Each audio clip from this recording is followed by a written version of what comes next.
The fluorescent lights in Ava Johnson's bathroom buzzed like angry wasps.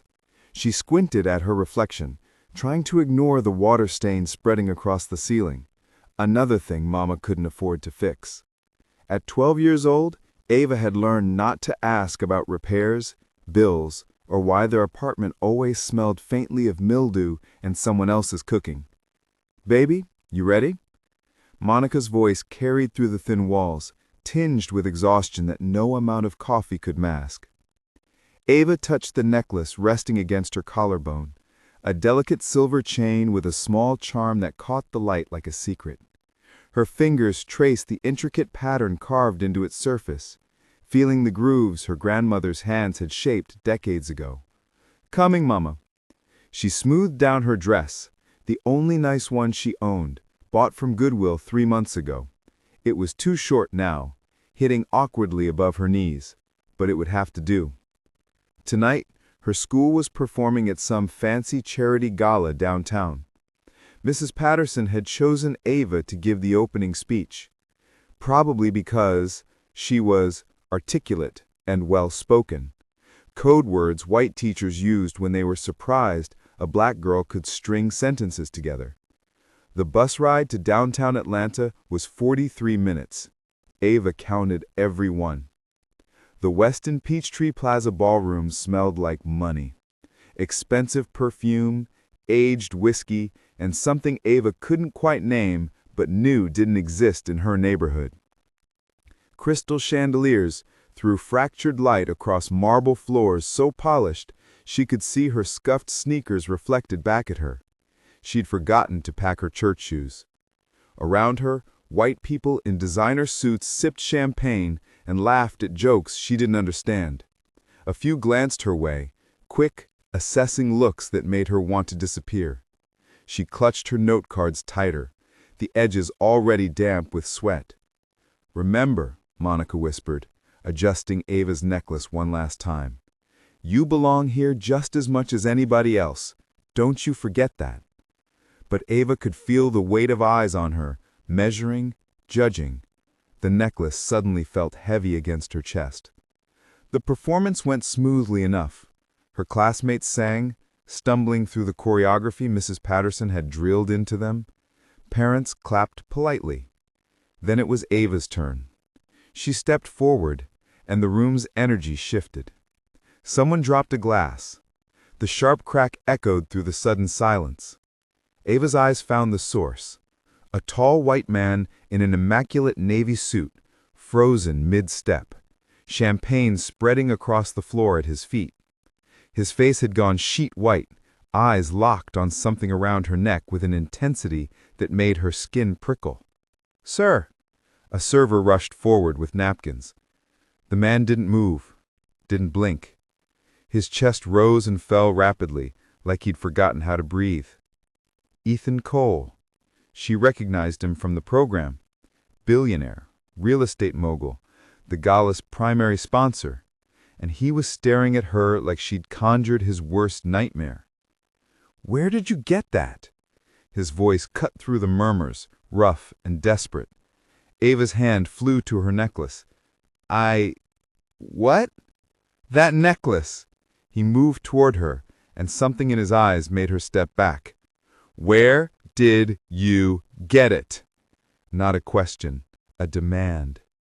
Monica materialized between them, protective instinct overriding every Southern courtesy she'd been taught. "Excuse me, but you need to back up." Ethan barely acknowledged her, his gaze never leaving the pendant. "That's not possible. That necklace, it was stolen 40 years ago." The room erupted in whispers. "Stolen?" Monica's voice went dangerously quiet. "You calling my daughter a thief?"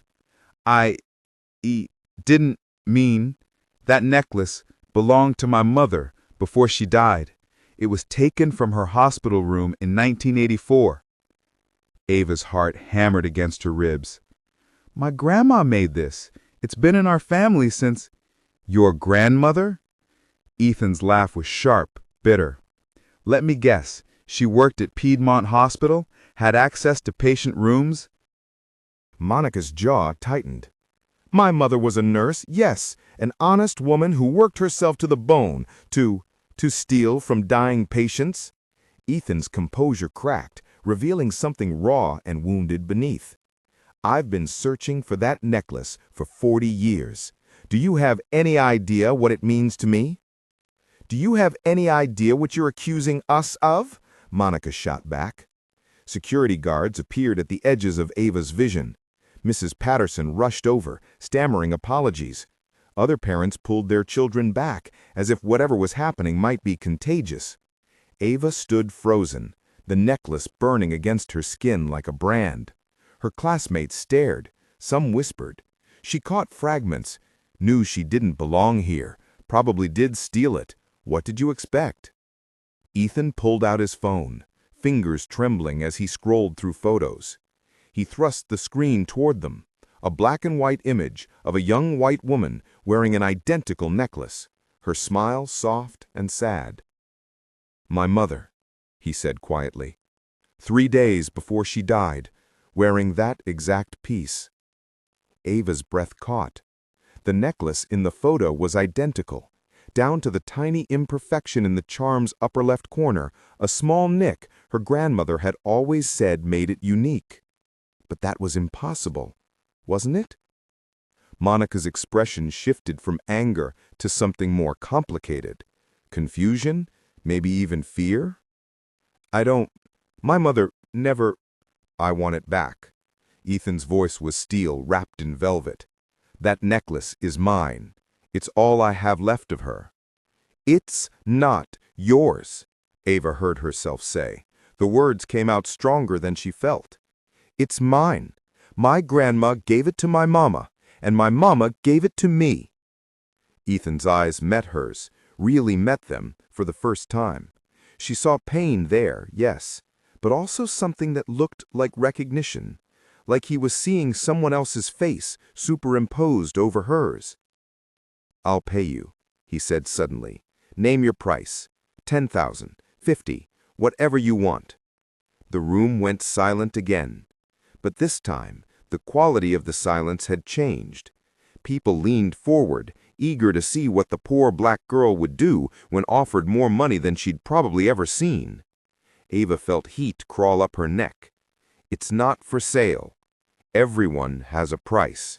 Not me." Something flickered across Ethan's face. Surprise? Respect? Before Ava could identify it, Monica grabbed her arm.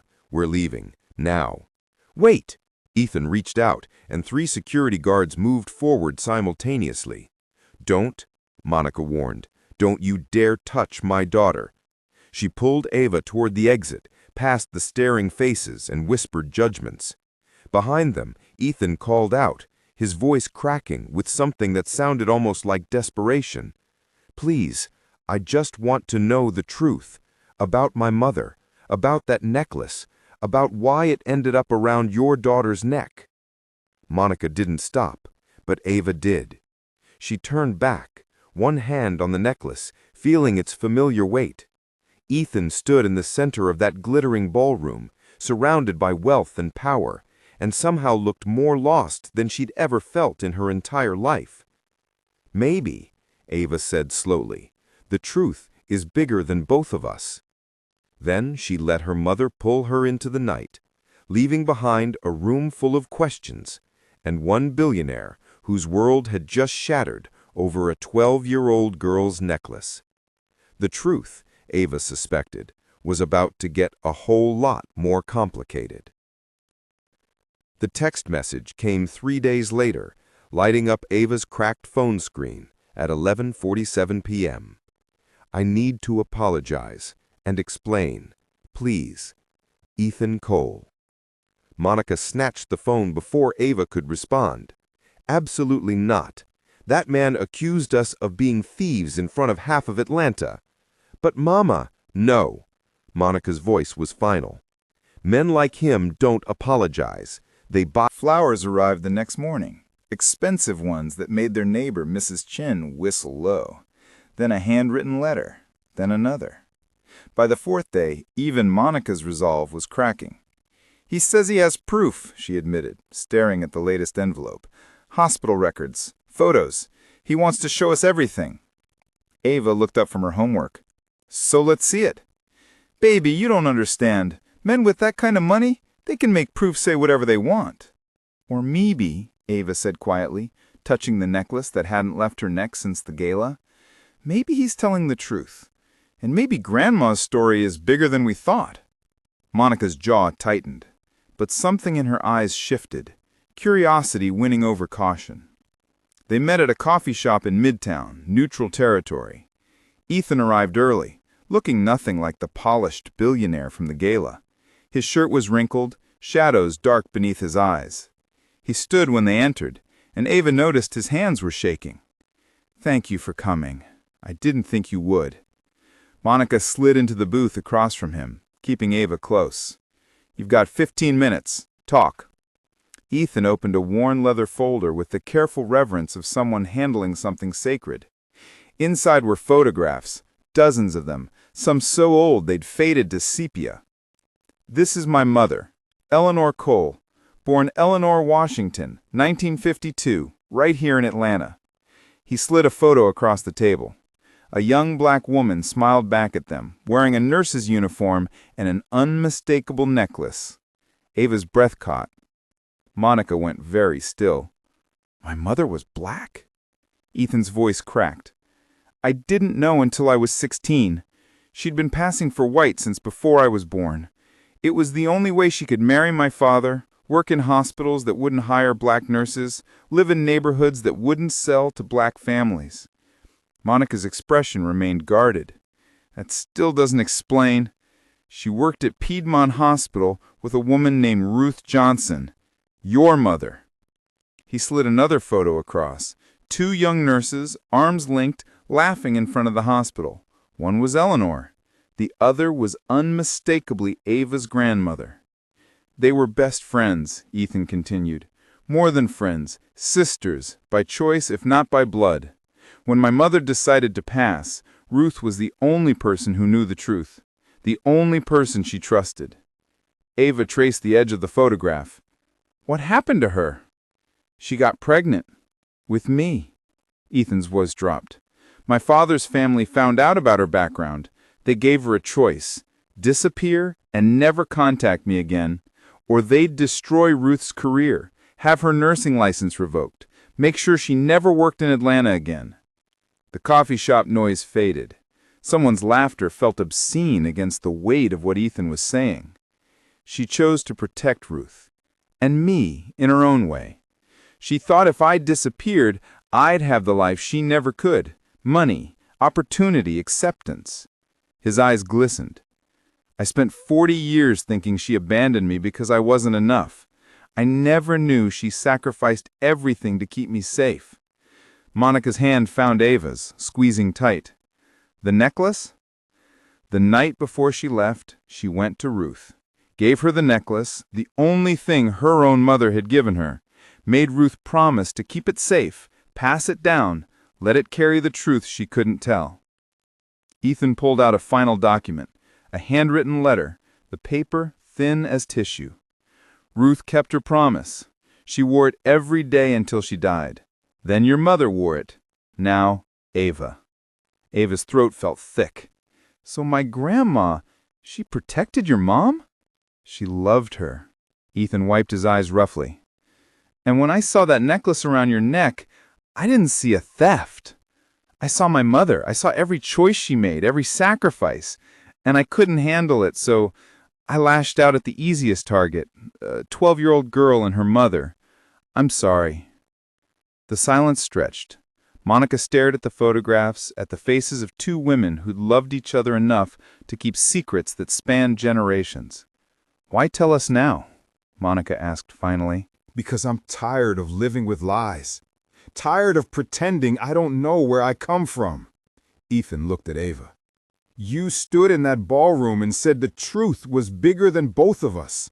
You were right. This isn't about a necklace. It's about 2 women who refused to let the world make them choose between love and survival. And somehow, they chose both. Ava felt tears on her cheeks before she realized she was crying. She sounds amazing. Your mom. Yours too. Ruth could have sold that necklace 100 times over. Could have told my father's family everything and gotten paid for it. But she kept the secret, kept the promise. Ethan smiled sadly. That's real wealth, the kind money can't touch. Monica's eyes were wet now too. My mother never told us. Not about Eleanor, not about any of this. Maybe she thought she was protecting you. Same way my mother thought she was protecting me. Ethan slid a bank envelope across the table. I'm not trying to buy forgiveness, but I am trying to do what my mother would want. Ruth Johnson deserves recognition. So does your family. Ova opened the envelope. Inside was a check, enough to cover a year's rent, maybe more. She stared at it, then firmly pushed it back. Keep your money, Mr. Cole. Ethan looked stricken. But, Monica continued, if you really want to honor our mothers, help us share their story, the real one, about two women who loved each other enough to survive a world that wanted to break them both. Something shifted in Ethan's face. Relief, maybe, or redemption. I can do that. 3 months later, the Ruth Johnson Eleanor Washington Memorial Fund held its first scholarship ceremony at the same ballroom where Ava and Ethan had first met. But this time, the room was filled with faces that looked like Ava's, students who'd never expected to see themselves reflected in spaces like this. Ava wore the necklace, as always, but now when people asked about it, she told them the whole truth, about two nurses who'd defied everything to protect each other, about love that looked like sacrifice, about legacies that couldn't be bought or stolen, only passed down and protected. Ethan stood at the microphone, his voice steady.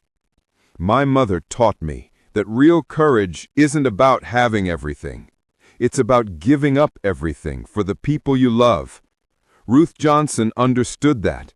She kept my mother's secret for 40 years, wore her necklace like armor, and passed it down so the truth would survive even when they couldn't.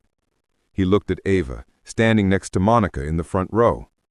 A 12-year-old girl taught me that some things are priceless, not because of what they cost, but because of what they carry. History, love, and truth. After the ceremony, Ava found Ethan outside, watching the sunset over Atlanta. Thank you, he said quietly, for not giving up on me, even when I didn't deserve it. Ava touched the necklace. My grandma wouldn't have given up on your mom, so I couldn't give up on you. Ethan's eyes filled with tears, the good kind this time. They'd be proud, both of them. Yeah, Ava said, feeling the necklace warm against her skin. They would. She thought about Eleanor, choosing to disappear rather than risk the people she loved, about Ruth keeping secrets that must have weighed like stones, about her own mother working 3 jobs to keep them afloat, about courage that looked nothing like the movies said it should. And she understood, finally, why the necklace had survived. Not because it was valuable, but because it was loved, passed from hand to hand, mother to daughter, friend to friend, carrying stories too important to forget. Some legacies, Ava had learned, couldn't be stolen or sold. They could only be inherited and protected and passed on.